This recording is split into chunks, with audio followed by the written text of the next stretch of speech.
Oh, I get it right. Okay. My no. Hat off to anyone that does this for a job. No. Oh, this is so hard. Oh my god. Hello and welcome to my 100th take of this video. The reason for the video is to spread awareness about gut health and from my perception of why it's important. The reason I'm doing this is I have sons that I worry about growing up later on in life, and if I don't do something and if I don't keep spreading the message of what I'm trying to help others understand, I think the industries will dilute what we should all know and what we should be taught about. So the reason I'm doing this is what I know from my perception. I'm not a nutritionist. However, obviously, I'd like to spread my knowledge and my wealth on why I think this is important. So yeah, let's get started. Okay. So what I'd like to first talk about is the world is changing, and as a whole, especially in the UK now, you all probably know that getting to the hospital or getting to the doctors is a nightmare. I'm also a strong believer in that once you become a patient, you become a customer. And we should all be given the knowledge of how to cure ourselves from within. And it starts with the gut. And the reason I say the gut is because whatever you put in, okay, has a detrimental effect on how your body acts. We'll talk more on insulin resistance and high cortisol levels, but I don't want to throw too much down everyone's throats on this. This is, hard enough for me as it is to try and sit in front of the camera, but I can't sit by anymore and watch the food industry and the gym industry portray certain foods are okay when they're really not, just because they say high in protein. Well, that might be great, but it's what else you've put in there in order to be high protein. So before I go any further, I completely forgot. I have a guest appearance. So everyone, I'd like you to meet Nessie. This is Nessie. Was there anything you'd like to say, Nessie? Pay you worries, otherwise you lose that finger. Thank you. There's a reason why I brought Nessie on to my first video, and it's to understand these magical creatures of what they can do with their body. Okay, they have a thing called cell rejuvenation, cell regeneration. Okay, they can regrow certain organs and they can regrow tails. Okay, they have the ability to heal very fast if they lose their limbs or they have a wound on their skin. So Nessie is a prime example of what I'm trying to get across here. There's a second part to all of this, and it's to do with fasting. So we as human beings, and again, this is all from my perception, so take it how you will. I'm sure the Karens in the comments will love to throw their 10 pence in, so please do, it all helps. So the reason I want to explain about Nessie is we do something called starve days. And starve days are 1 to 2 days of where they don't eat. Most people think that these wonderful creatures are herbivores. Herbivores are something that eats plants. But in actual fact, 90% of their diet is a carnivore diet. And they ingest small worms, small grubs, crickets. Yes, okay. And then over the course of the week, they'll have where they do starve days, where it'll be 1 to 2 days, and they basically fast. But what this allows them to do is it allows them to shut down their digestion system, cleanse themselves, rejuvenate skin cells, rejuvenate their internals and everything else. And because of this reason, they have the ability to heal themselves very quickly. Which brings me on to my next subject. So, thank you for your time, Nessie. So, here. Now, some of you watching this will go, what is it? And it looks like something I'd find in the bottom of my sink. Now, to the untrained eye, this is something that is very potent. This is highly packed in antioxidants. Not only that, this is a natural antibiotic, and not a lot of people would know that. Okay, this is consisted of raw honey, onion, garlic, ginger, and lemon. When combined together and stewed, steeped, I don't know what the correct word is, but stewed or steeped, left over a couple of days, a 24-hour to 48-hour period, and then strained, you have something that can cure the common cold, the flu. There's a range of different things. I'll have to explain it, okay, in depth in the next few videos. But basically, you have something that you can make from the supermarket and have the ability to have a natural remedy that will support gut health, but it'll also help cure yourself. And I know that's hard to believe because it looks like dishwater and something you've found in the bottom of your sink. However, this potent little concoction can help you.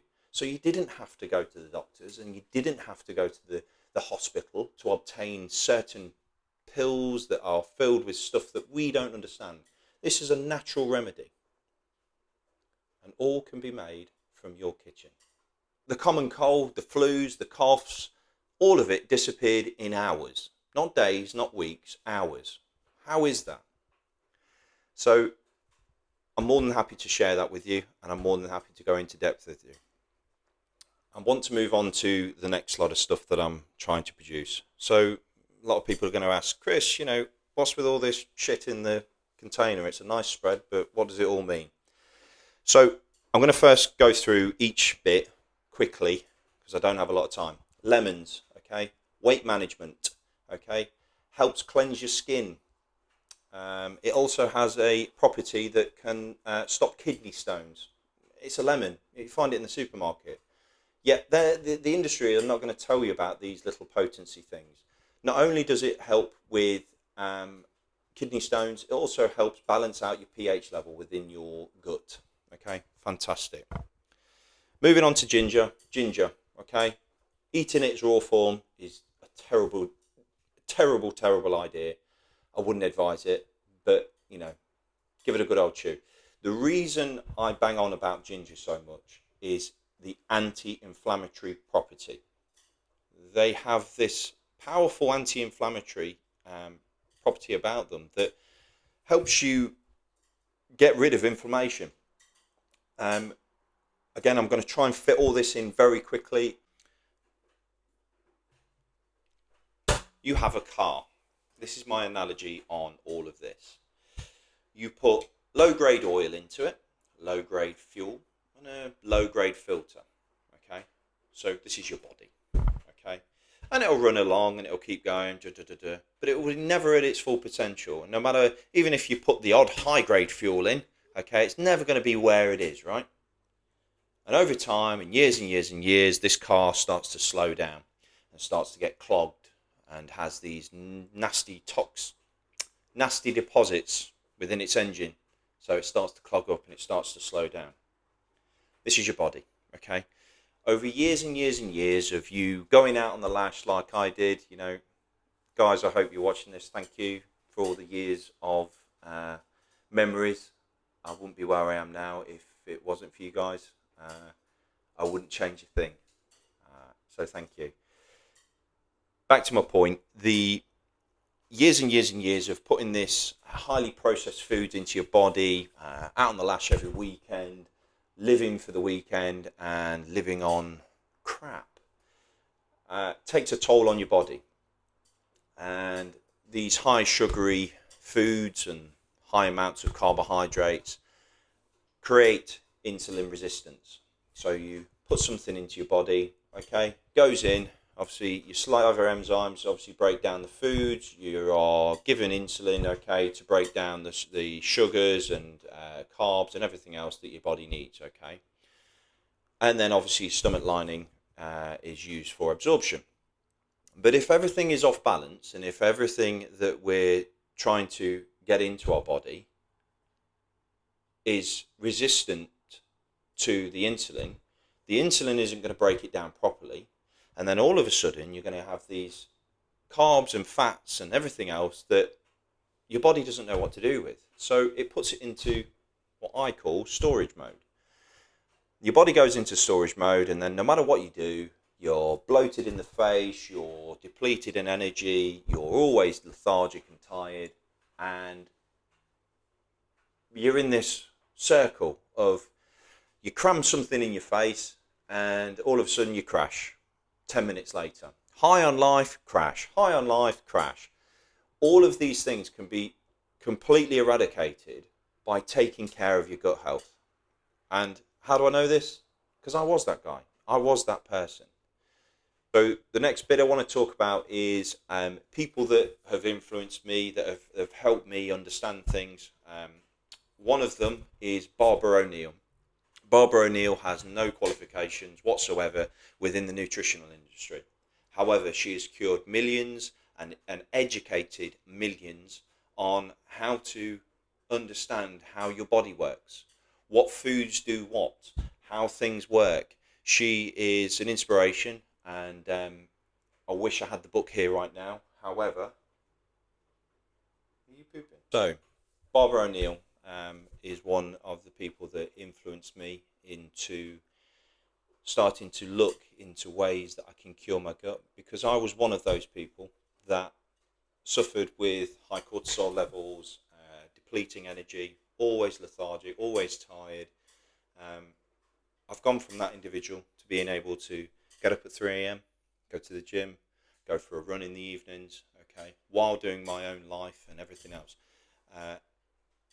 These are things that I've tried and tested myself, and I feel that maybe, just maybe, if I can help one person understand what these can do, then I've helped someone and I've done my job. Basically, when you balance out your gut, if you were to go and have a treat or a blowout, your body knows what to do with what you're putting into it. Not being insulin resistant is a key factor in all of this. This one, it goes like this.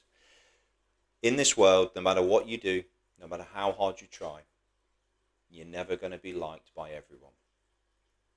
You're always going to be the villain in someone's story. Thank you for watching. Is there anything you'd like to add, Nessie? Where is now? Right. And I'll see you in the next video. Thank you.